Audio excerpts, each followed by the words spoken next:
And if you're not showing at the top part of Google, you don't get the sale. They're not going to find you. Your competitor gets them. And so I talk about, I happen to be more aggressive than most people in business. And so I get to talk about kind of the warm fuzzy where I know that if I got that customer, my competitor did not get that customer.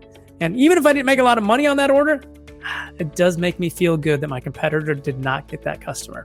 I have the data. I get to use that data and power Google ads to grow bigger than theirs.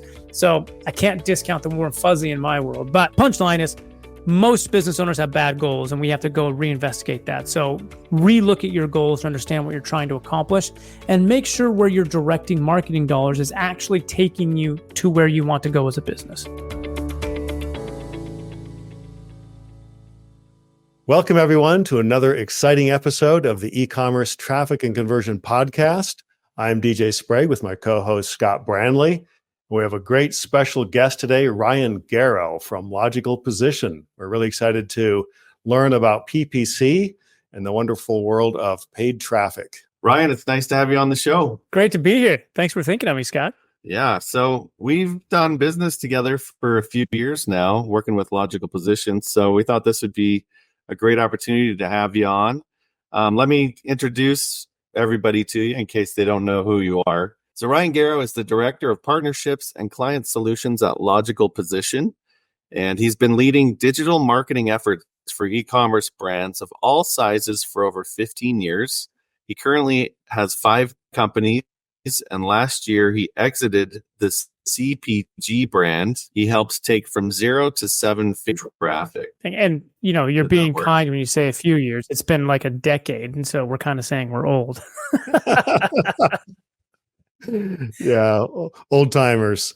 I talk to some of the companies we work with, and it's like we're considered dinosaurs in e-commerce years. Like we've been doing this so long. It's like we probably should be extinct, but they haven't killed us yet. So yeah, you're still a pioneer and a leader, so they can't kill you off.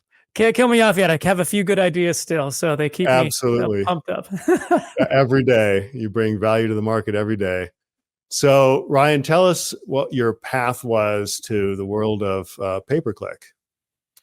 It may actually be one of the stranger ways into the PPC world or digital marketing world. I was actually running sales for a company that did direct mail for mortgage companies, helping them refinance. This was back in 2008, 2009 after the crash, and I lost everything. I had a company that was doing a bunch of stuff overseas and hadn't built a lot of protection around it. So if I lost, I was living with my parents. It was a glorious time I think I was 27, 28. It was a humbling experience. And so I was dialing for dollars and led a team doing that for direct mail. And we'd done that very successfully for a year. We had a big team.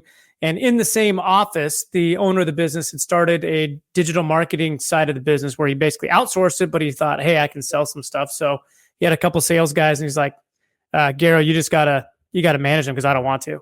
And I'm like, oh, I know nothing about digital marketing. And they were kind of like the guys that probably dealt drugs on the side and like went to lunch and got drunk. And I was like, I don't want to manage these guys. I don't know what they're doing.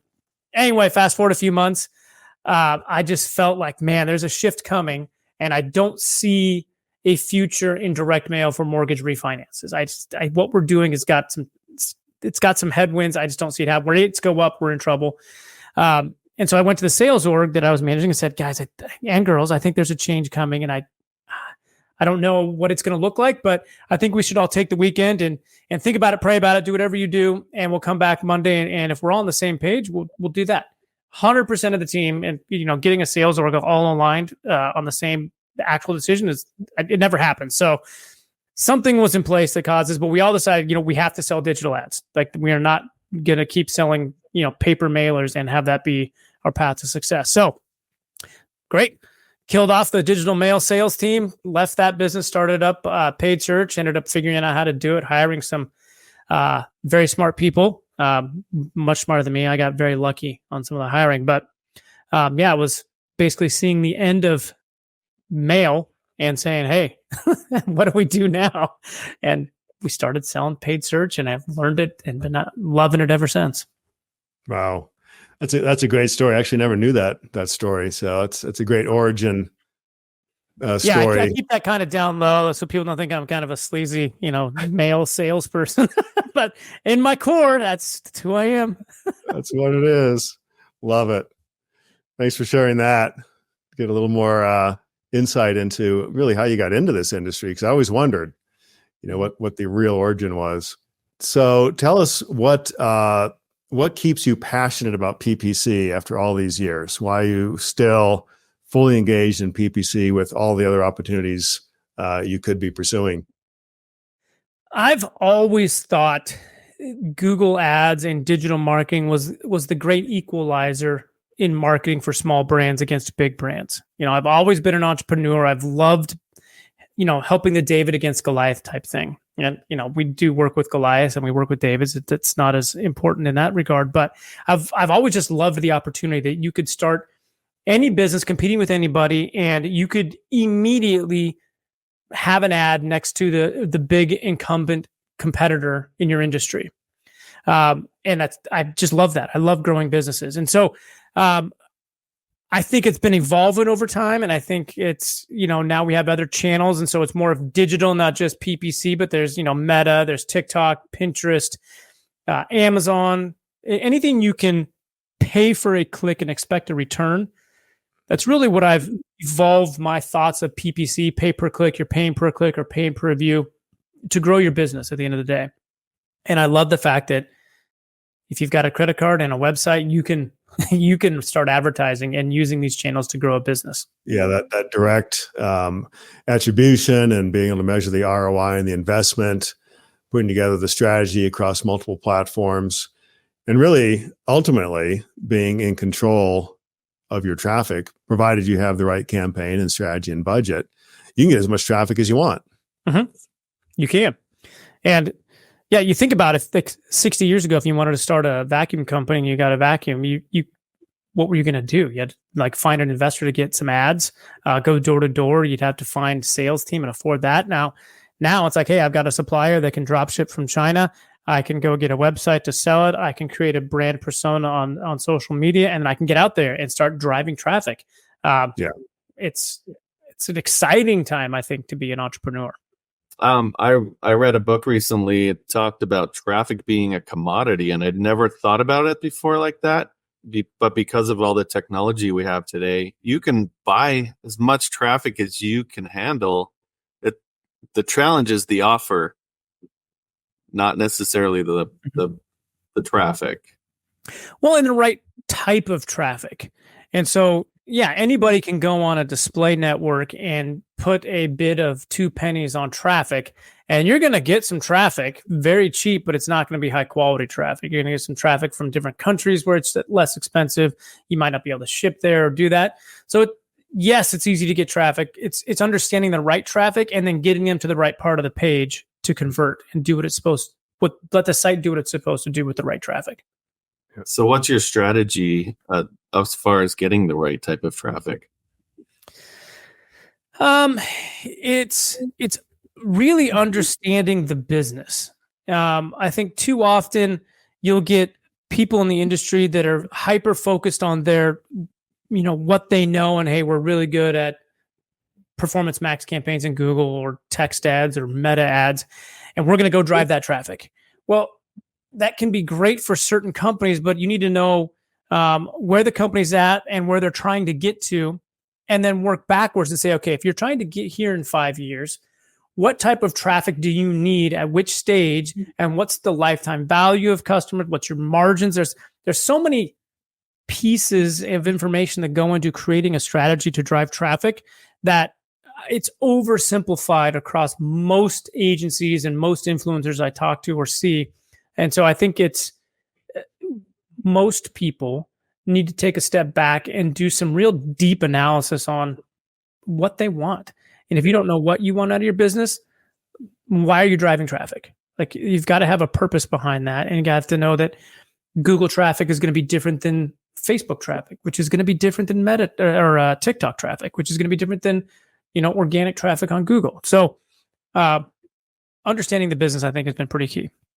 Yeah, it's really true, because if you have a significant lifetime value or multiple upsell opportunities, and you have a track record of doing those upsells successfully, you can lose money on that first sale and still make a ton of money on the upsells or the lifetime value. But if brands don't look at that strategically, and they're just too worried about that initial cost per click and cost per sale without looking at the long tail revenue, then they're probably missing out on a ton of money. And vice versa. If it's a one-time sale and there's no LTV per se, and there's no upsells, then you've got to make money on that first sale. So looking at the business model and the strategy, and then putting together a PPC campaign, offers, and landing pages accordingly is critical. And you're right, a lot of companies just overlook that. Yeah, I mean, I've crushed a lot of dreams in the beauty space because of the costs to participate and get traffic there. It's an easy business to get into in the beauty space. The margins are usually very high. There are co-packers everywhere to make almost any cream you can think of. And you're going to lose money selling. And then you have to have a product that brings them back. And then you've got to have a plan to nurture them. You've got to have a loyalty program. You've got Sephora that has arguably the best loyalty program in the online space at this point.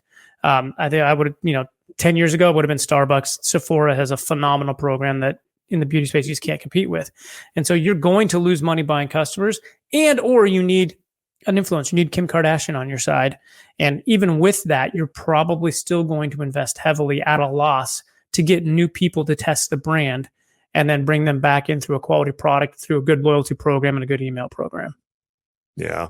And last time I checked, Kim was $1 million a post. So you got to have deep pockets for a influencer like her. Beauty influencers really do control the market. I mean, I've seen some demand equity in the business, and it's probably a good decision as an owner to give that up to, but it's a difficult industry for sure.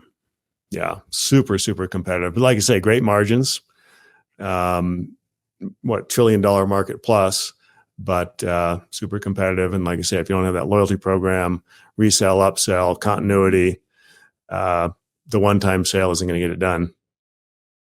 Yeah. Not in most industries, one sale won't get it done. You have to have a lifetime value plan. Yeah, exactly. Acquisition CAC is just too high for most industries. Mm-hmm. So with AI and all the changes in Google, what, if any, changes do you see with PPC? With all the new, AI generative search results and AI powered, ads, et cetera. What do you see happening, and how are you guys shifting to adjust to the new AI world? Yes. I've said this a lot of times before, but really the only reason I have a job is because Google keeps changing. It's 15 years with Google, and every year there is something different that we have to look at, analyze, and pivot some strategies. So for us, this wasn't necessarily a surprise. It's just like, all right, there's another change. We need to go in and really understand how to take advantage of these things for our clients, so they can beat their competitors and grow, which is most of their goals. Google's been using AI for a while, so they were late in announcing it and talking about it. I will say that they let Microsoft really jump the gun with ChatGPT, but Google's had AI running a lot of things on the back end for years.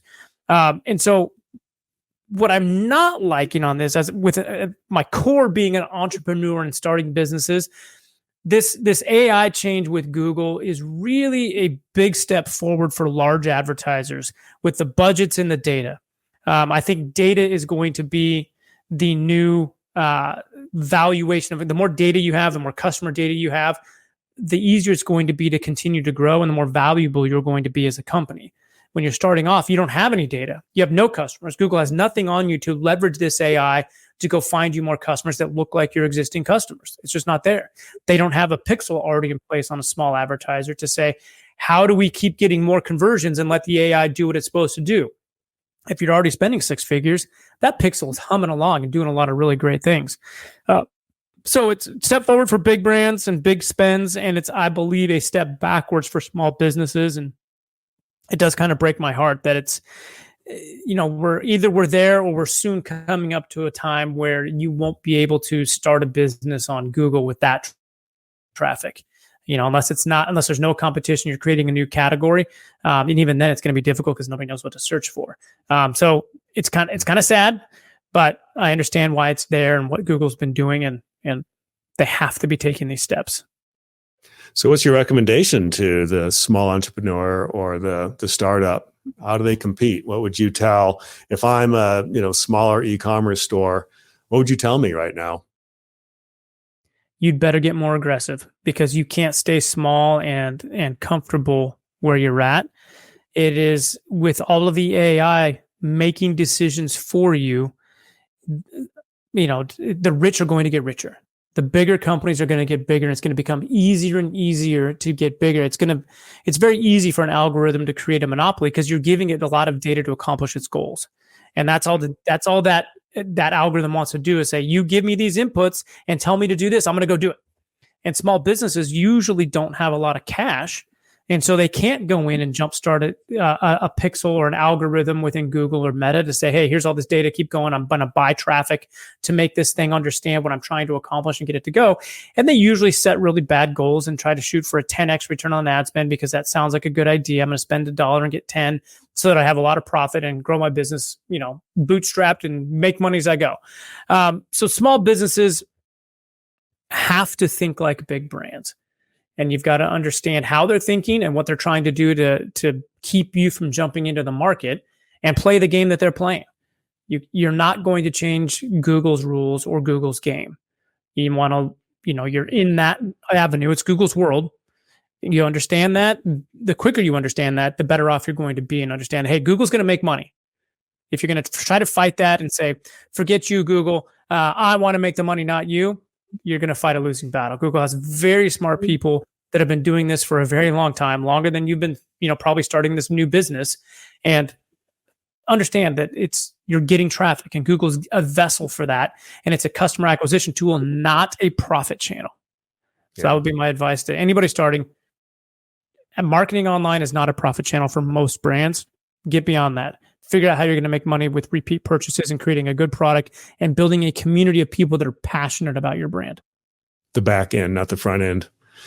Yeah, that's been something that a lot of people have been, pounding that drum for some time. It's the back end, it's the longevity, it's the CLTV, it's the community, it's the word of mouth, repeat purchases, upsells, et cetera. So you mentioned a key word, get more aggressive. What are some examples of getting more aggressive for let's say it's a $3 to $5 million a year, e-commerce website? What would you say to them in terms of getting more aggressive? Because that's just a broad term, right? But where and how? Step one would be understand your lifetime value as a customer. So you're going to need to do some work, and you're going to need to do some analysis. And some of it is likely going to be business owner gut. Like, what's your gut tell you is happening after they purchased that first time? Especially if you don't have enough data in your email system like Klaviyo or a loyalty program already pumping out a lot of data for you. But it's like, okay, if you sell a consumable, if I'm selling skin cream, that the average person is going to run out of skin cream in 3 months, let's say. How are you messaging that person 2.5 months in? How are you working to get a subscription going in place so they don't have to think about it and it just shows up? I think there's, we always go through this sway of more subscription, and then people backlash against it and stop them. But that's got to be a part of your plan, is understanding how often they're going to buy. When do they drop off? So they might go solid for 9 months and then they stop. Okay, well, if they're running out, why are they stopping using it? Did the promise change? Did I stop delivering? Did they get what they needed accomplished? Did their skin all of a sudden become youthful and I look like a 15-year-old again? Great.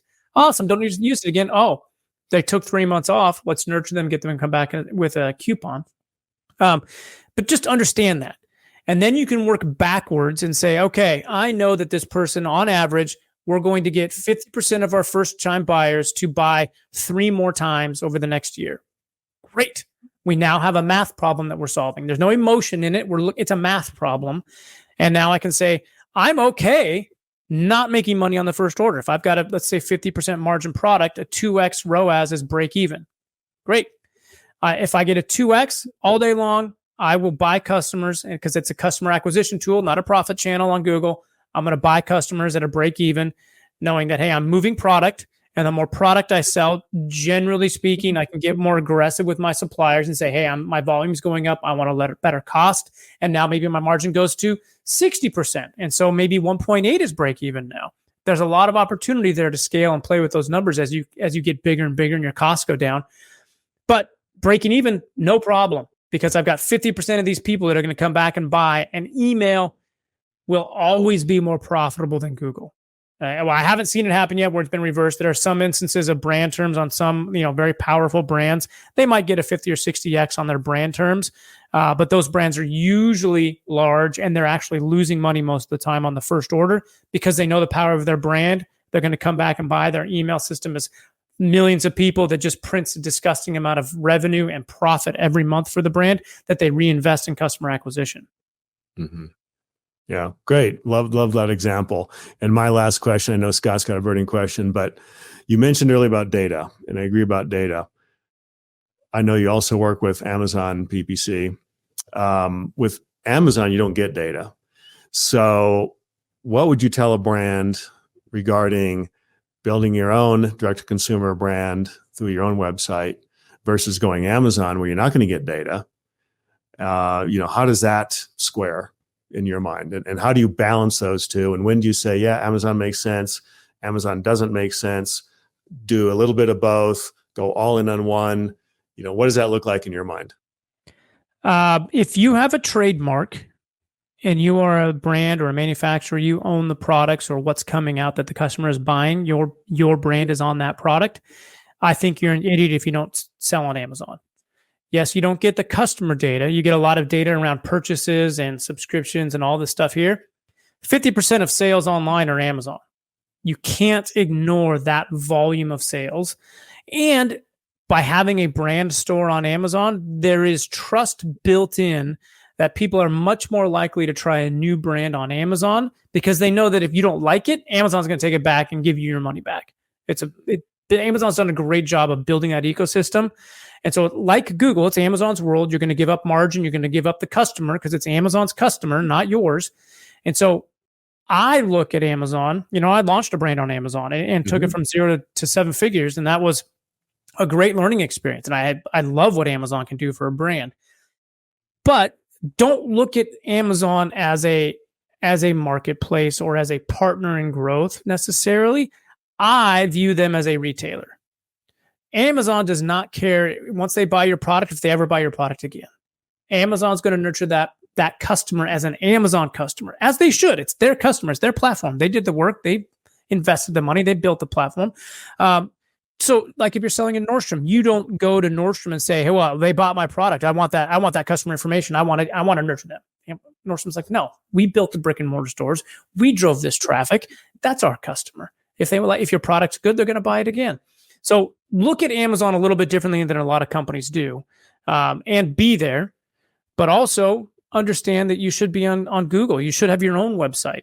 There's a lot of customers buying in different places. I often find that Google is the best place we have in the US for new brand discovery. People will go there to find a new brand. And once they find it, more research is done. They don't buy yet. They'll look on Amazon. Hey, is this product on Amazon? Maybe I get free shipping and the website doesn't offer free shipping. So I'm going to go buy on Amazon. Maybe Amazon has a better price if you haven't controlled some of your retailers and they're selling below map. There's a lot of reasons people go back and forth. But for trying a new brand, you'll find that a lot of people pull the trigger first on Amazon. And so merchandising across your website and Amazon is something to be aware of. I, as a brand, don't put all my products on Amazon. I put my hero products, the products that people all know and like and love and will be the first time they interact with my brand. And then I have the rest of the products on the website, including my hero brands. But they know that, hey, if I want more products or I want to go deeper into a brand, I'm going to go to the website and find out what else they have. All of my products labels will have the website on them.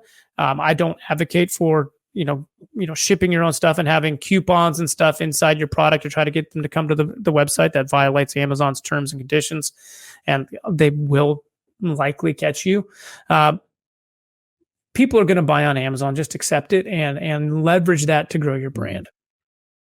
Great answer. Appreciate that, because that really does kind of show the pros and cons and when and how and why to have both channels going simultaneously. So appreciate that. I know you're a successful seller on Amazon and your own website, so I thought that was an appropriate question for a guy like you. Anytime. Yeah, you're a wealth of information. So next topic, what are some of the mistakes that you see that e-commerce companies make with PPC?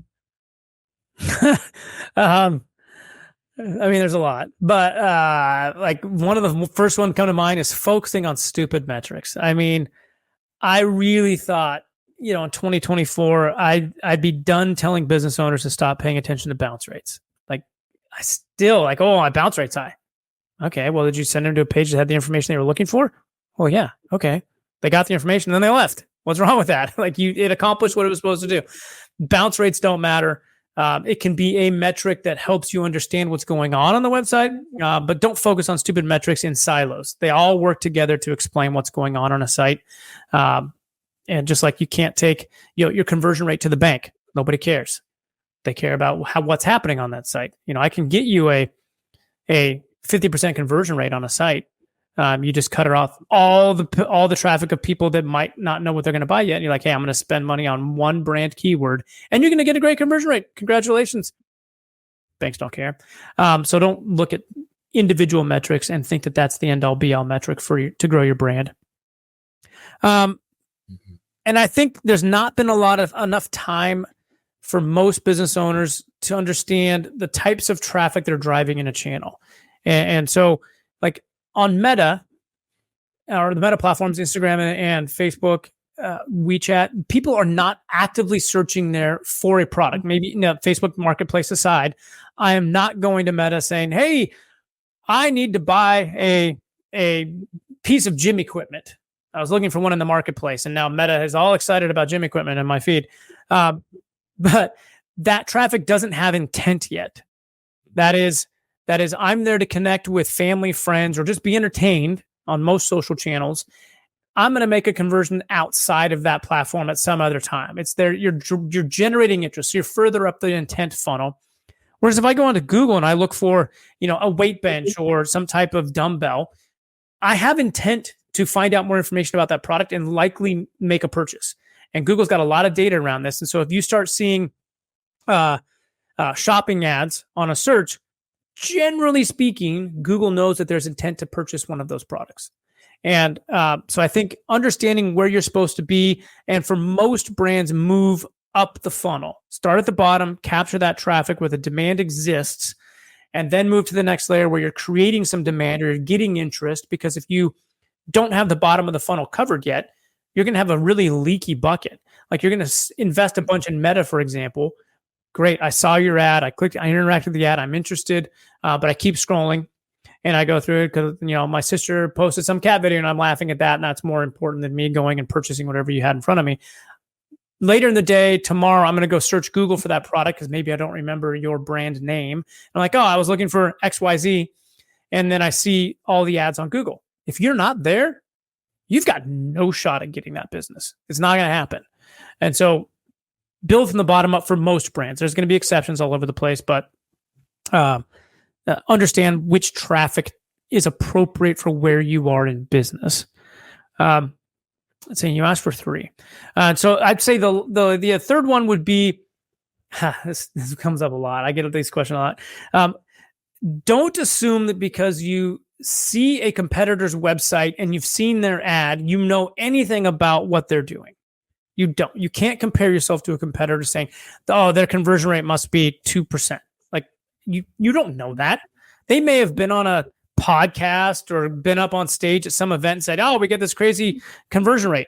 Well, what kind of traffic went to that conversion rate? Was that a one page? Was that a site-wide? Was that brand traffic going to a promotion page? Like, if you discount your product 99%, guess what? Your conversion rate goes up.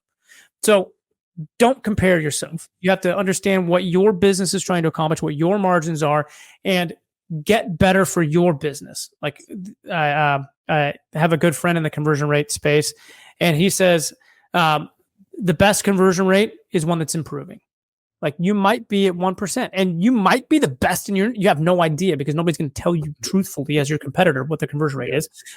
Just keep getting better than you were yesterday and you're going to keep getting better results.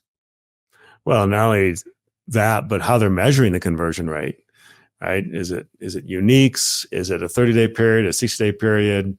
Is it, repeat visitors? There's lots of ways to measure that metric.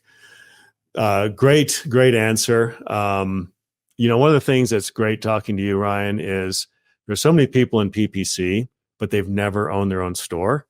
They've never sold on Amazon.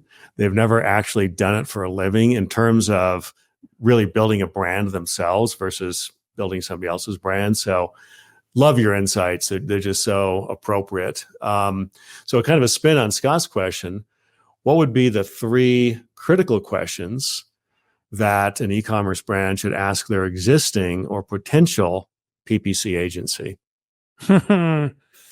Okay, challenging one here because sometimes I get asked no questions and I'm surprised.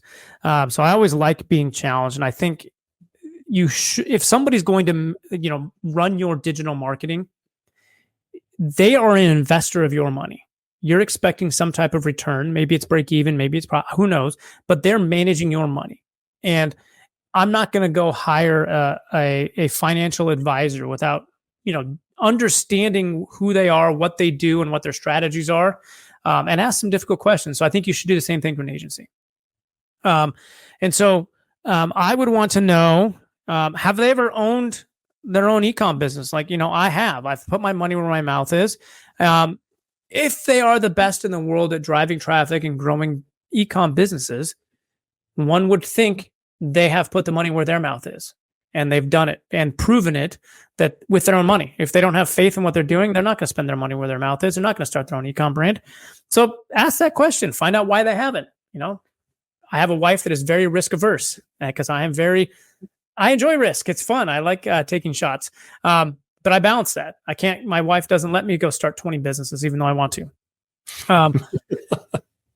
I think it's important, and I had this come up yesterday. I had a client that signed up with us says, well, what have I not asked you that I should have? And I was like, well, it's easy to manage a relationship with a client and when everything is going right. If all the numbers are going up and to the right, there's black numbers coming out of the P&L, everybody's happy with growth. It's very easy. It's kind of on autopilot. It's not challenging there. It's what happens when, I would ask this, what happens when you don't meet my goals as a business owner? What do you do? How do we solve that problem? Because that's when experts are valuable, is when the market shifts, competitors come in and mess things up. You start shrinking your sales volume. You have products stuck on a ship in China, so you have to turn ads off. How do you start them back up? Things are going to go sideways in a business. Every business I've been involved in, and there's been a lot, nothing has gone according to plan. We make the plans, start executing against them, and then we pivot. And so the most valuable agencies are going to have seen it before, know how to pivot, and how to get you back on track. And that's going to be an important question to understand their process for making a left turn when we thought we were going right. Okay, the road moved. And then I want to know, every agency's got their wheelhouse, I would say, around who do they serve the best. And so I would want to know what companies win and what companies don't win when they're working with your agency. Nobody's got 100% retention rate. So somebody's left your company, unless you've got one client and they haven't left yet, which I wouldn't want to work with that agency and be client number 2. So I will say that. But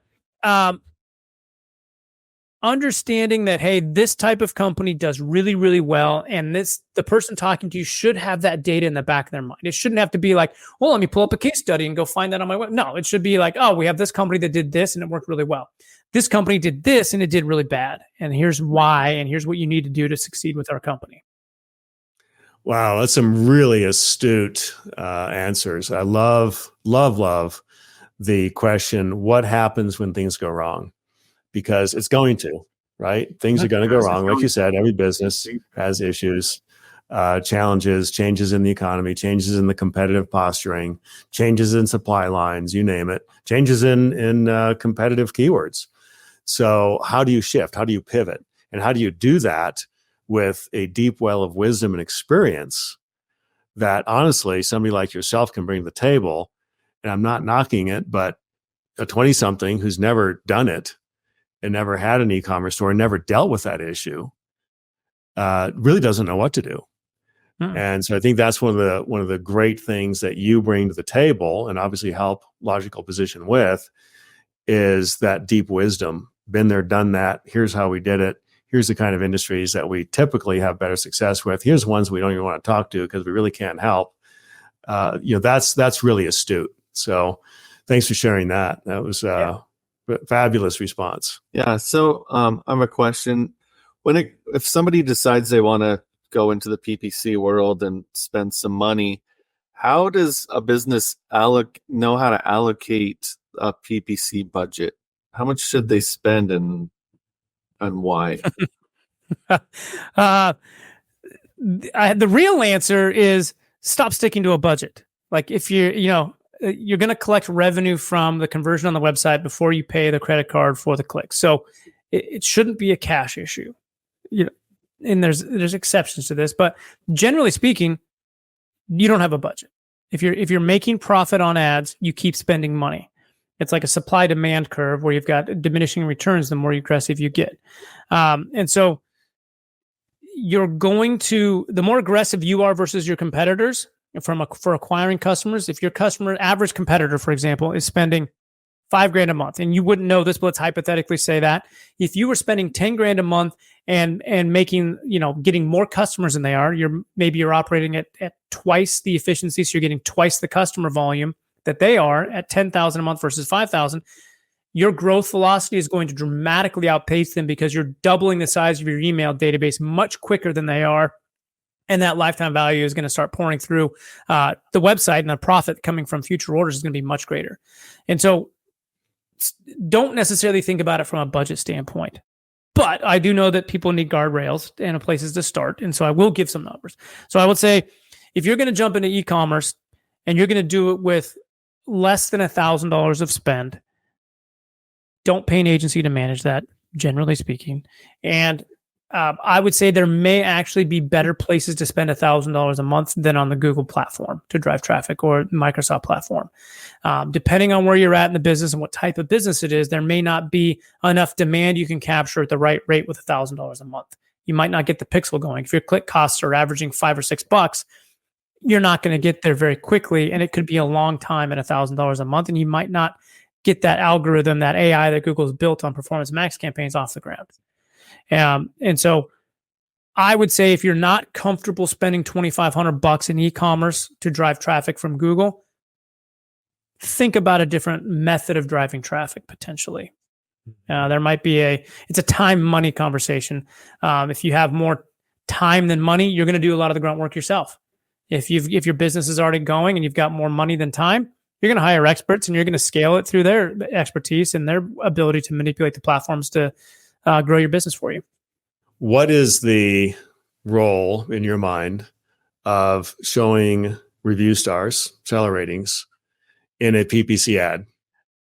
We got to bring it home. You gotta go there, right? I mean, you're the seller or shopper approved. So, I was wondering when you're going to get to this. Yeah. Simple answer: you're an idiot if you don't have review stars showing. I mean, it's not complicated. Google is very transparent around this. If you have review stars showing on your text ads or your shopping ads, you get 15% more traffic.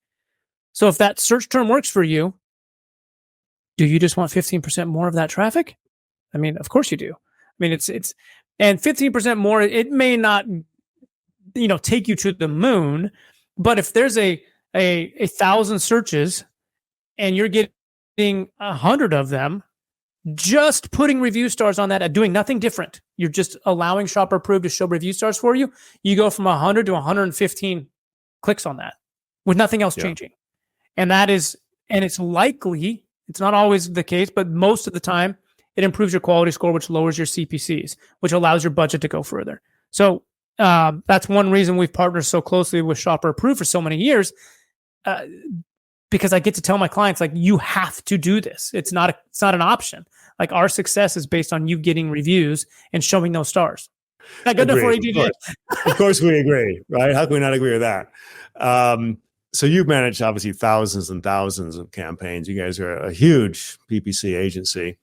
And obviously Google says 15 to 17% is the average, but we've got clients that have reported, well into the 20, 35% increase. What have you guys seen? Have you seen obviously disparities above and beyond that average 15 to 17% that Google reports?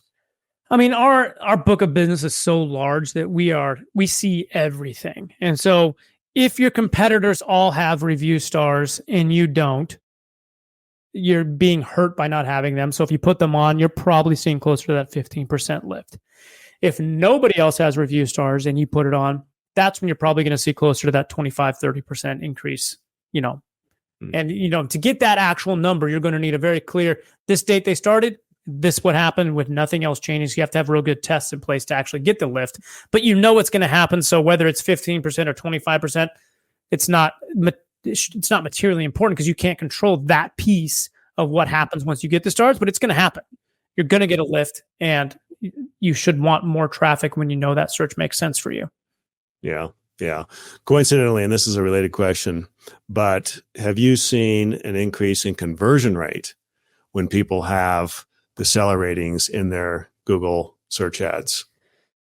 Have you guys looked not at that materially? And so what we've seen is that the ad text itself, or the ad that they click on, doesn't have as much impact on conversion as people want it to. Like you could probably put Pig Latin in that ad text if you can get the quality score high enough, and people forget what they click on. Like once I click, I'm at the site. I've forgotten why I got here or how I got here. I'm now looking at the site. I'm working the site, and so when you got the reviews on the site, you're going to have that social proof, that trust that's already there.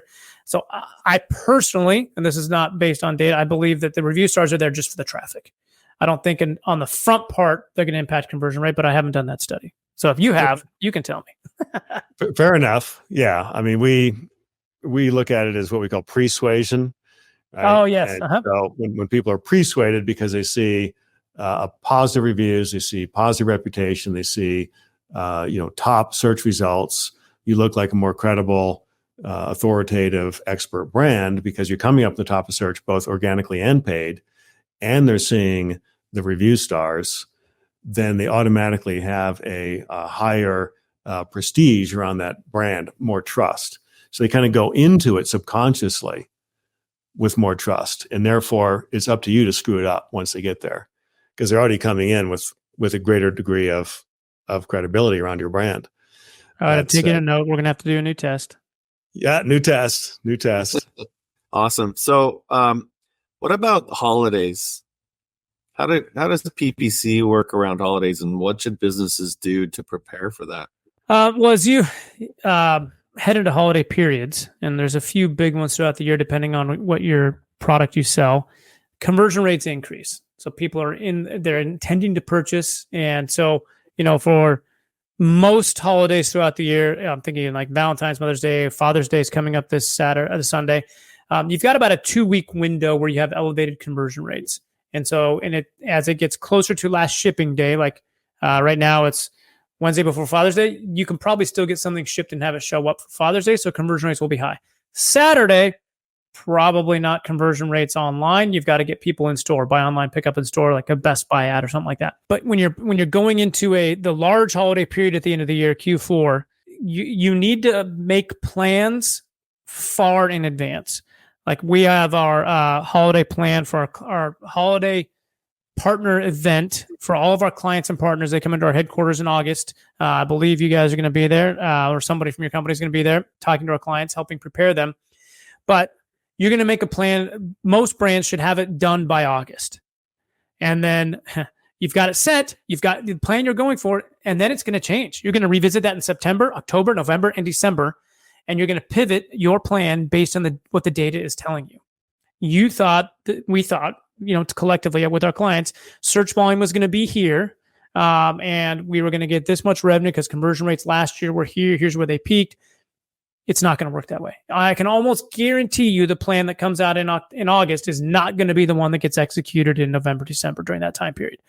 Mm-hmm. There's going to be points that it changes and evolves, and it should. So you can't set it and forget it, but make the plan early and revisit that every single month to the holiday period as you're looking at year over year. You also have to pay attention to the beginning of the year. So if you're, let's say May, June this year was up or down versus May, June of 23, that's going to impact how you forecast. And then we can see changes. Like right now, today, we just had the numbers came out for inflation as going as flat month over month and down from a year ago. So the growth rate was lower, not that the inflation was lower. And you will see like we might have an increase in September on volume. People get more confident, spend money more. You might go adjust with the plan you made in August, saying, we didn't know that search volume was going to be up as much as it was in September. Therefore, we reforecast October, November, December, and you might increase spends. You might move further up the funnel if it's working really good down at the bottom of the funnel to fill more people in there. So plan it and then know you're going to change it. More great wisdom. And this is why we love sending people to you, Ryan. This is stuff people just aren't going to get with most PPC experts. So, man, just so much great wealth of experience and really being not just a PPC agency, but really a business coach and consultant. There's so much great experience that you offer. So thanks for that. Of course. Now for our signature $1 million question, Ryan. Wow. As an expert in PPC, what is the one thing you would recommend to a brand today that would create the greatest impact on their business? I would say it's have better goals for your marketing. And most business owners don't align their marketing goals with their business goals. In fact, I have a client that just came on board. We met in Boston, had a great meeting with Google, and we sat down. I said, well, what are you trying to get your Google ads to do for you to grow your business? He's like, well, I need to get a 5X. Do you have a 5X goal? How have you come to that goal? Well, 5 years ago, we were able to get that. I'm like, oh, that is a dumb goal. You've been getting a 3 to 4X, which is profitable. And I'm going to challenge you to say, instead of spending, I think he was spending about $50,000 a month. I was like, I think you should be spending probably closer to 80 or 90,000 a month and maybe a 2.5X to get more customers, because we can see the path of them coming back and buying from you. And if you're not showing at the top part of Google, you don't get the sale. They're not going to find you. Your competitor gets them. And so I talk about, I happen to be more aggressive than most people in business. And so I get to talk about kind of the warm fuzzy, where I know that if I got that customer, my competitor did not get that customer. And even if I didn't make a lot of money on that order, it does make me feel good that my competitor did not get that customer. I have the data. I get to use that data and power Google ads to grow bigger than theirs. So I can't discount the warm fuzzy in my world. But punchline is, most business owners have bad goals, and we have to go reinvestigate that. So relook at your goals to understand what you're trying to accomplish, and make sure where you're directing marketing dollars is actually taking you to where you want to go as a business. Another great response. Thanks, Ryan. Appreciate it. It's always a pleasure to talk to you about this really exciting world of PPC and business growth and paid traffic, and really taking control of your brand and creating the right goals, the right budgets, or not budgets, but strategies, and moving the needle, with somebody that knows how to do it. No, thank you for having me. I appreciate it. I love talking business growth, and I love helping businesses grow whenever possible. So I appreciate the time you allowed me to have. Absolutely. So if somebody wanted to work with you, where would they go? I'm not hard to find. I'm in a lot of Slack channels. I'm LinkedIn, anywhere you can find me. But also just my name, ryan.garrow@logicalposition.com. You can email me. I will send you my calendar. You can book some time, and I'll give almost anybody a half an hour of my time to help them grow, because I just enjoy it. I get to spend most of my day talking to business owners about growth, and that's what I'm pretty passionate about. Yeah, well, we really appreciate your time today, Ryan. Anybody that's watching, go check out Logical Position. We've, like Ryan said, we've used them and we worked with them for many years, and they're an amazing company to work with. And don't forget to subscribe to our channel so you can get your $1 million idea. And we look forward to talking to you next week with another great podcast. So thanks, Brian, for being on the show. And don't forget to download your free copy of Reputation King at reputationking.com. Thanks, Ryan. See you next time.